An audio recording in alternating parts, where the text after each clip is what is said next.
We're chapter 40, verse 29. Moshe put up the screen between the entrance of the Mishkan. That Mizbach Olah Sam Petach Mishkan Omoed, and he put the altar of the Olah at the entrance to the Mishkan. Vayal Olav et Olav et Mincha Kasher Tzivah Hashem, and he brought up upon it the Olah offering. He put the mizbech of the oil offering at the entrance of the tent. And hello, Eitan, good afternoon. And he brought an oil and a mincha offering, just like God had commanded. Rashi says here very important things. Af bayom hashmini lamilulim shel yom hakamat hamishkan. Shimesh Moshe v'ikriv karbanot tzibur. Chutz miotan shenitztavu bo bayom. Shneimar karava mizbeach. Okay, so what Rashi's telling us is, we already know that the 1 week prior, that what happened was, the Mishkan was open for business, page 525. Chapter 40, verse 29. Chapter of Exodus. Chapter 40 of Exodus, verse 29. So we already know that the week that the Mishkan was established and built on the first day of the month of Nisan. Now, but prior to that, a week before, there was an initiation ceremony called the Miluim. And what Rashi is telling us, we know from the Torah that Moshe did all the services the week before the inauguration ceremony. But Rashi is telling us now that also the 8th day, which is the first day of Nisan, Moshe did all those sacrifices, except for those which Aaron was commanded to bring on that day. And he brought the Olah, that Moshe brought the Olah Satamid, the daily offering on the 8th day, which is the first day of the inauguration. This was the libations of the Tamid. As it states, Visaron Solas Barul Bashemen. Okay. Then it states in verse 30, Vayasem Esakior, Moshe put up the basin at the Ol Moed in between the altar, Veitin Shamayim Urachza, and he put water to bathe. What's the matter? I just gave you the wrong page originally. It's 531. I'm gonna show you where we're at. Okay. Where is it? So Moshe washed his hand. That Moshe and Aaron and his children washed their hands from this basin. Rashi says, Yom Shmini Lamulim Ushvam Kulam Lakahuna. On the 8th day of the inauguration, that was the one day where everybody was the equivalent to be a Kohen. Moshe and Aaron were both Kohanim that day. They would sanctify the Yom. Bo Bayom Kidesh Moshe Ma'am. That day Moshe would sanctify. By the way, today we're going to finish Exodus, and in the Torah I'm writing, tonight or early tomorrow morning, God willing, I'm going to finish the book of Vayikra. Yeah, so maybe by the time we finish Sefer Vayikra, maybe I'll be done with the book of the Torah. That would be cool. That would be a incredible goal. Okay, so now what does it say? Hey Kobe, how you doing? Do you have this? Oh, I'm sorry. I We forgot. got one over there, Kobe. We got one over there, Kobe. So it says in verse 32, when you come close to the Ol Moed, when you come close to the altar, they should wash themselves, just like God commanded Moshe. Rashi says, okay, when you come close. Verse 33, Moshe set up the altar around the courtyard, around the altar, and he put the Vayitin is Masach Shar Chatzer, and he put the, what's wrong with sitting over here? I don't know. I'm out of it today, I'm sorry. You're out of it. Don't worry, we're going to get you into it. We're going to get you into it. Page, what page are we on, Guy? 530. 530. Vayitin Masach Shar Chatzer, and he put up the screen at the gate of the courtyard, and Moshe completed his work there.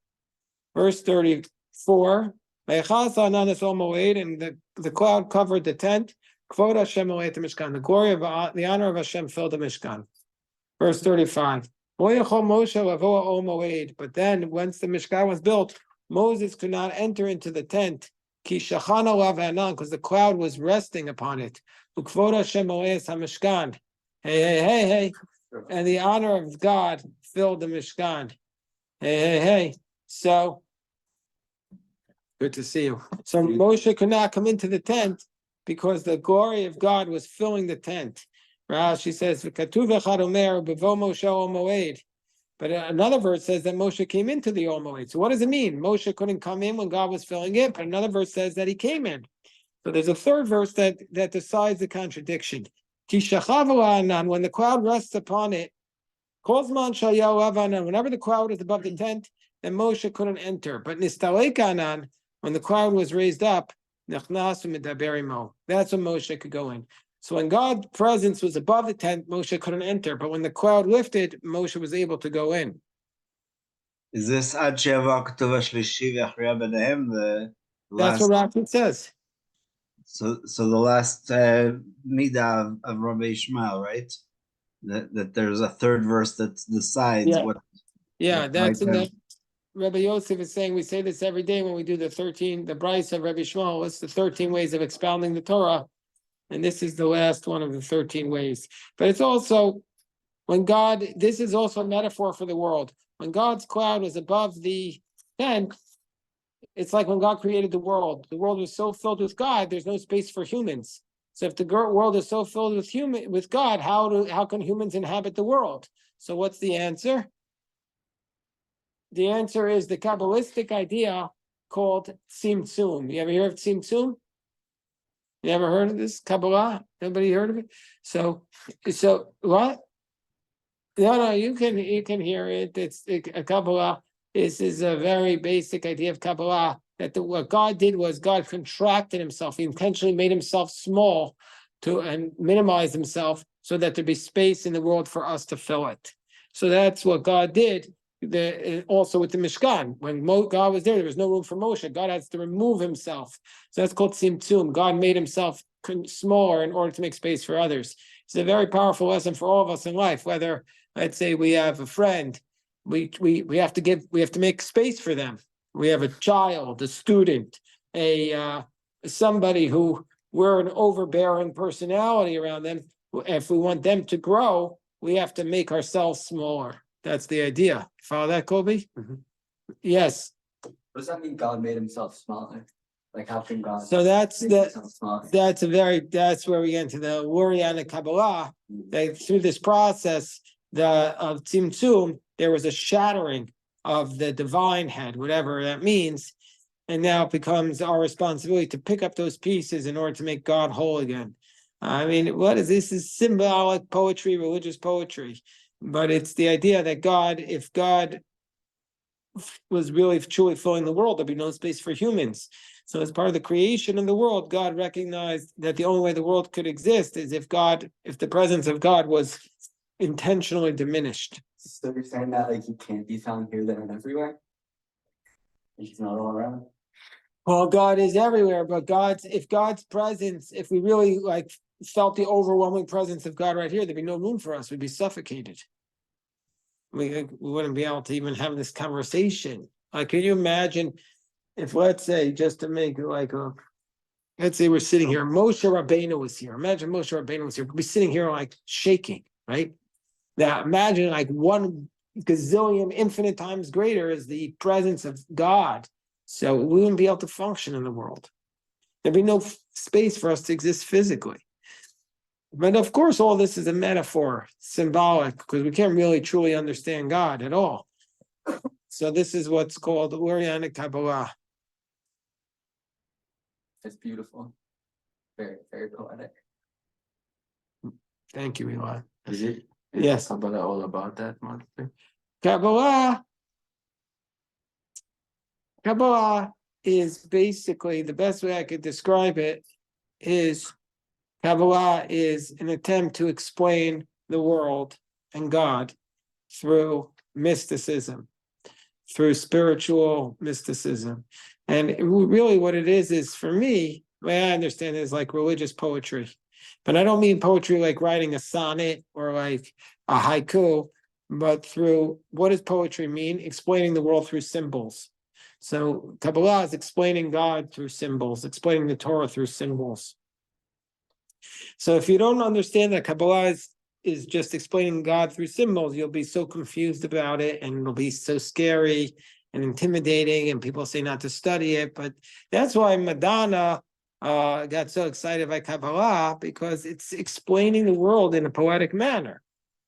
That's why, I mean, I never spoke to her, but she really is, from apparently she got very into it, because she's an artist, and so you see that it's an explanation of the world through poetry, through symbolism. Okay, so now verse Mishkan, when by the way, if you want to read Kabbalah, if you're interested in it, the best way to do it is, I recommend the books of Aryeh Kaplan and Kabbalah. Kaplan is a great scholar, but he also writes in a very accessible way. Aryeh Kaplan. There's 2 volumes called the Aryeh Kaplan Anthology. I highly recommend him. I love Aryeh Kaplan, just an incredible figure. Died tragically at a very young age. So it says, when the cloud when the cloud went up above the Mishkan, then Yisu b'nei Yisrael b'chol maseim. Then all the children of Israel traveled. But if the cloud did not go up, they couldn't travel until the cloud went up. And now the last verse of the portion, Ki anan Hashem al Mishkan, because the cloud of God was on the Mishkan Yomam during the day, the HTL Lailabo, and the fire was there at night. Kol Beit Yisrael, in the eyes of all Israel, B'kol Masehem, with all their travels. Rashi says, whatever journey they would travel, the cloud would dwell amongst them. Okay. Anyway, Chazak v'nitchazek, and what we're going to do now is stop this